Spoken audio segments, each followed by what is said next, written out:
keberagaman warna di ujung Sulawesi Selatan.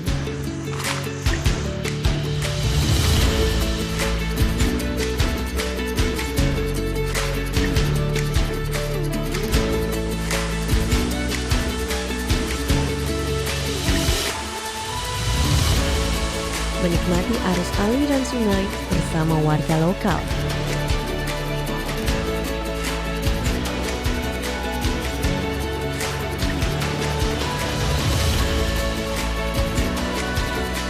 Inilah perjalanan saya, Minanti Rohanta, di Luwu Utara, Sulawesi Selatan. Selengkapnya hanya di Journey Way to Explore.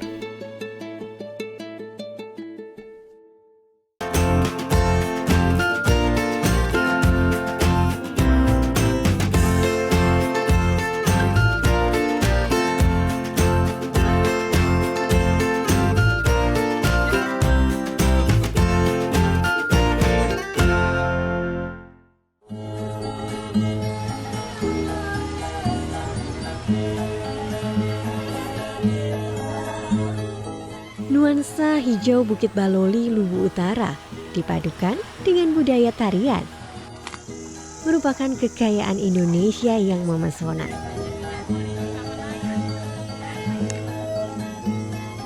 Tarian Bunga-Bungana oleh Sanggar Seni Mamesa terlihat elok di atas savana.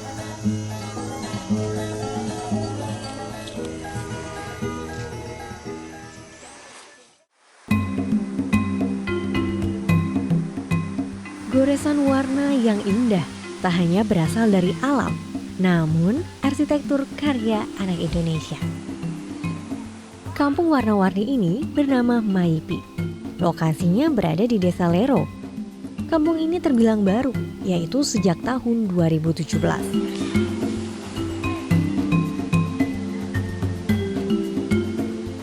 Adanya aliran sungai membuat kawasan wisata ini terasa sejuk dan menyegarkan.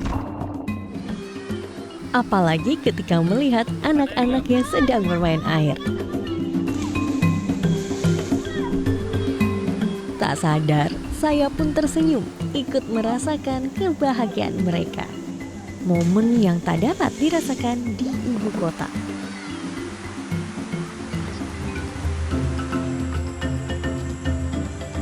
Lokasi yang berbeda. Di Baloli Luwu Utara, kami menemukan sebuah tempat yang menyajikan kesejukan dan ketenangan.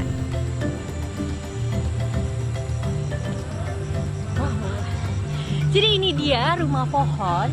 Dahulunya di sini tuh tempat les bahasa Inggris, namun sekarang dijadikan tempat wisata dan ini semua gratis.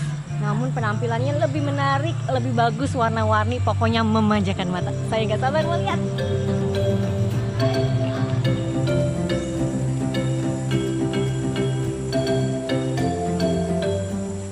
Rumah pohon ini cukup unik.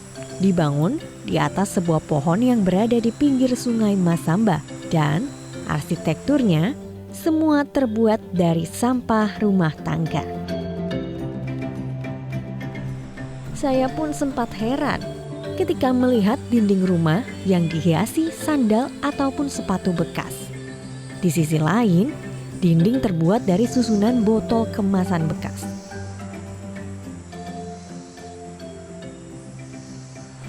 Mas, jadi ini rumah pohon ini udah ada dari tahun berapa, Mas?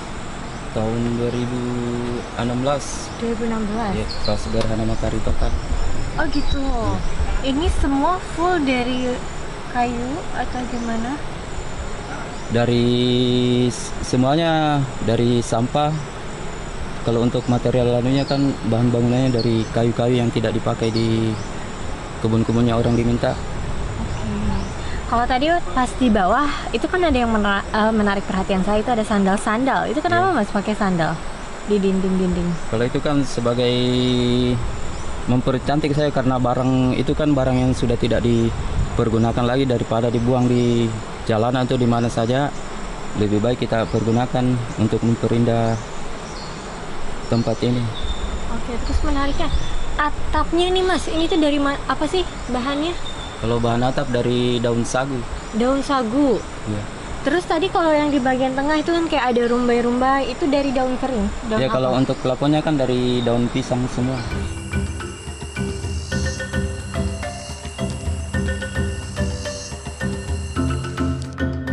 Menikmati pemandangan pepohonan di pinggir sungai menjadi cara membahagiakan pikiran dengan kesejukan alam.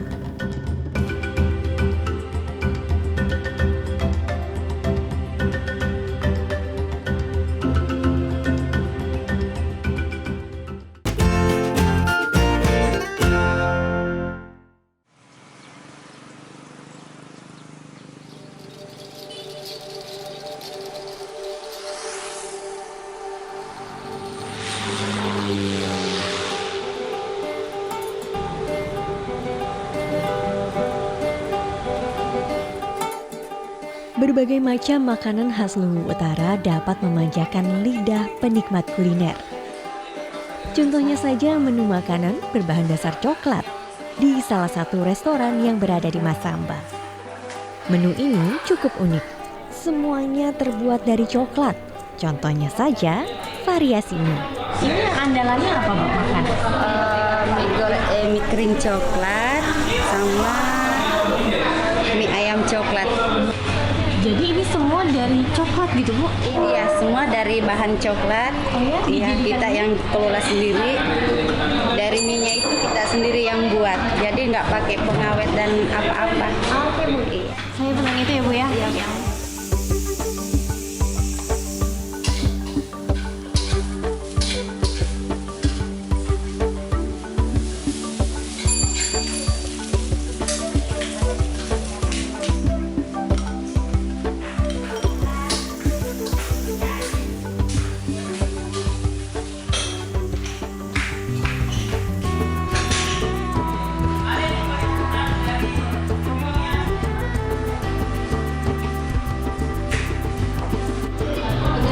Jadi ini dia mie-nya. Ternyata beneran warna coklat. Tapi kalau dilihat sebenarnya bentuknya nggak kayak mie ayam. Iya, kayak kue tiaw.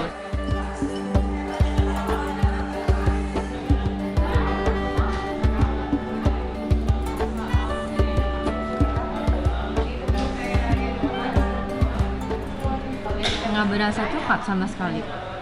Tapi ya rasanya mie ayam. Kok enak kok. Kenyal-kenyal gitu nih. Coba lagi ya.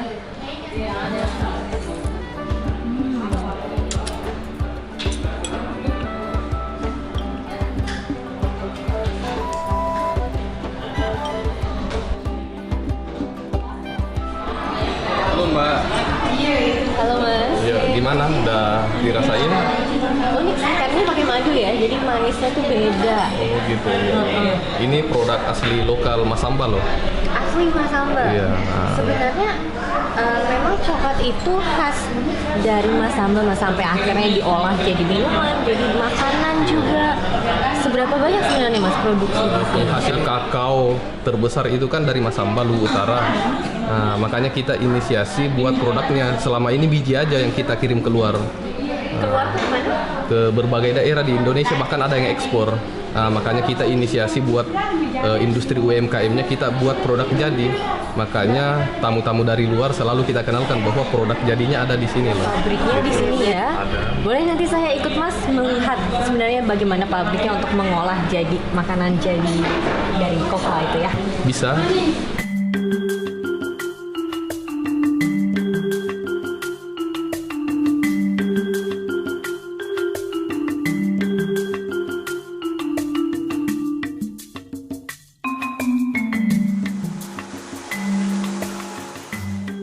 Masamba menjadi penghasil kokoa terbesar dan masih belum banyak yang lirik hasil produksi coklat di Kabupaten Kota Luwu Utara ini. Kami pun penasaran, ingin melihat bagaimana pabrik lokal dalam mengolah kokoa.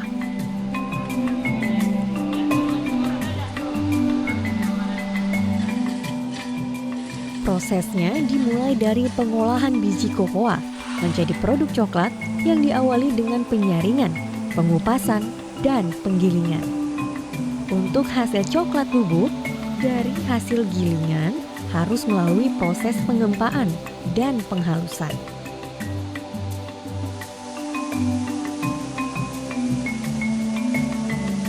Sedangkan coklat kemasan dicampur dengan susu dan gula, dihaluskan dan dicetak.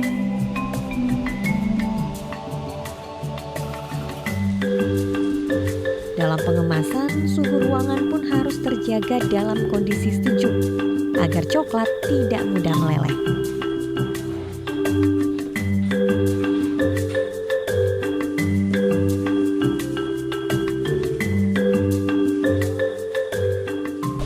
Jadi ini proses apa, Mas?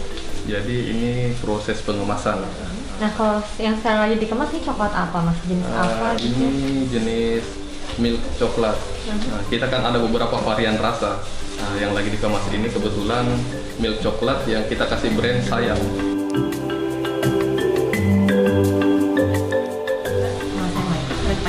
Pasti sama sarung tangan ya? Sarung tangan. Oke, pasti ya.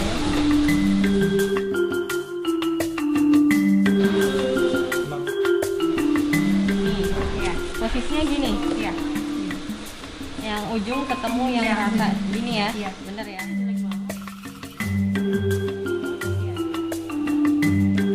Pemasarannya masih di kawasan Masamba. Hanya bibit kokoa saja yang sudah sampai keluar daerah.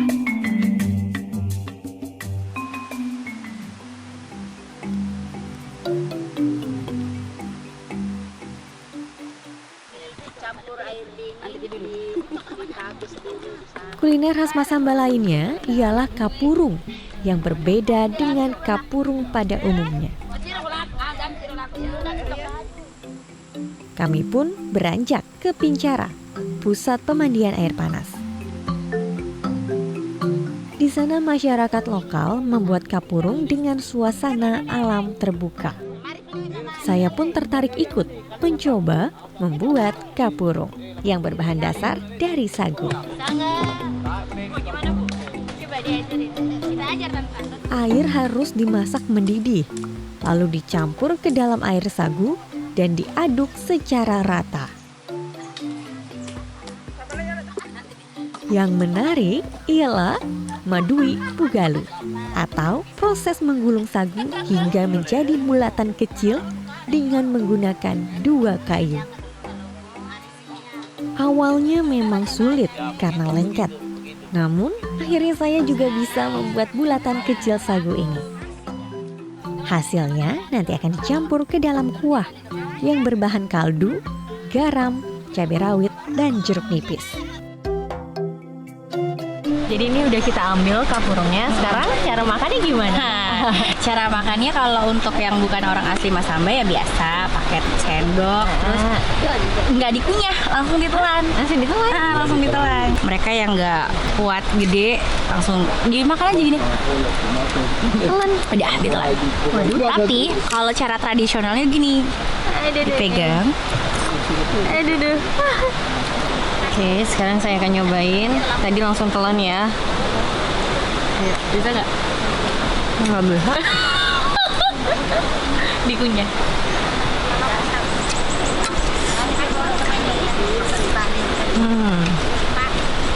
Enak, seger banget. Nikmat ya, Mbak.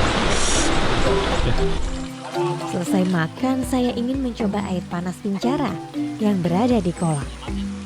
Apabila musim liburan, tempat ini sangat ramai karena memiliki 2 pilihan, yaitu air panas di kolam atau air dingin di sungai. Asli, ini panas banget.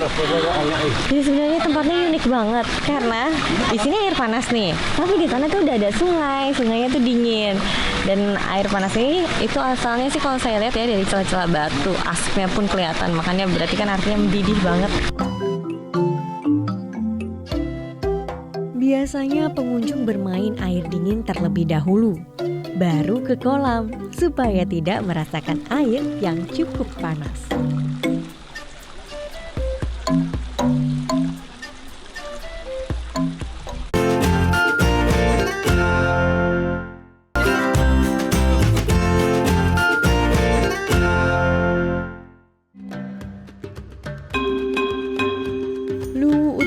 tak lepas dari kekayaan mata airnya, seperti air terjun dan sungai. Air terjun yang masih dekat dengan Masamba, yaitu air terjun Bantimurung Bone-Bone.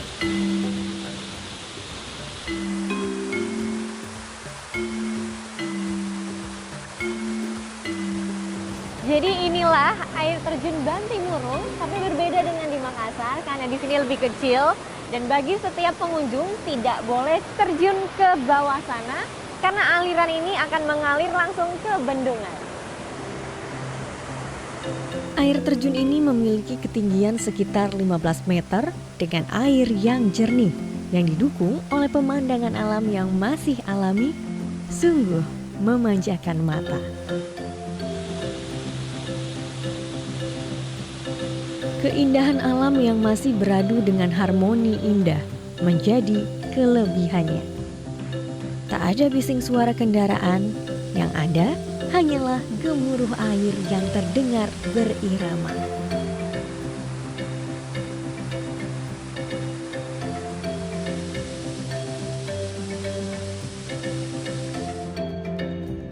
Kabupaten Luwu Utara memiliki banyak aliran sungai. Salah satunya Sungai Kula di Desa Maipi, Kecamatan Masamba. Lokasi ini dijadikan sebagai tempat river tubing. Saya pun melihat sekelompok warga lokal yang akan bersiap-siap menikmati arus air Sungai Kula.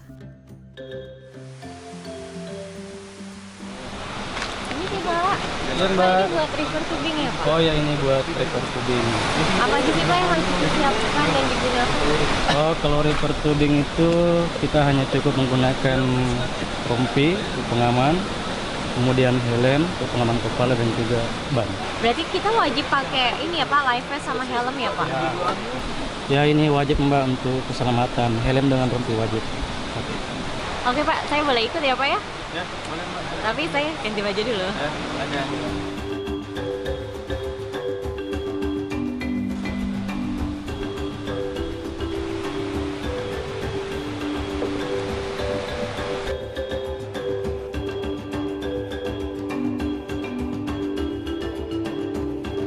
Untuk titik awal, kami harus jalan dulu ke aliran sungai yang lebih tinggi. Sebelum memulai river tubing, kami briefing terkait dengan body atau pasangan yang sudah mengetahui medan sungai. Saya minta teman-teman kembali cek perlengkapan, apakah sudah bagus semua. Helm, rompi, tolong dicek kembali. River tubing! Kondisi air saat itu sedang surut. Kami pun harus berhati-hati karena kondisi air yang dangkal dan mudah tersentuh batu.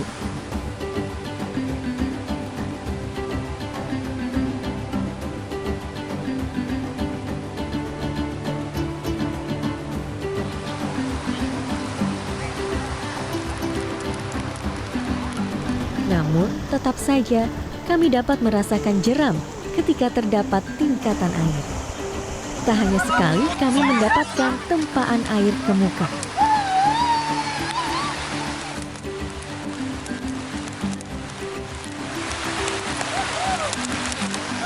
Di titik lainnya, jeramnya lumayan bikin kaget karena membuat kami terlempar dari ban dan kondisi air yang dalam. Jadi terlihat sudah betapa pentingnya penggunaan pelampung apabila terkena jeram di kedalaman air sekitar 3 meter. Walaupun hujan deras, namun kebersamaan dengan warga lokal dalam menikmati alam sungguh menyenangkan. Tak banyak dikenal tetapi memiliki tempat singgah yang berwarna, pesona wisata air yang seru, dan kuliner yang melekat di lidah. Demikianlah goresan jejak di Luwu Utara, Sulawesi Selatan. Metro TV, knowledge to elevate.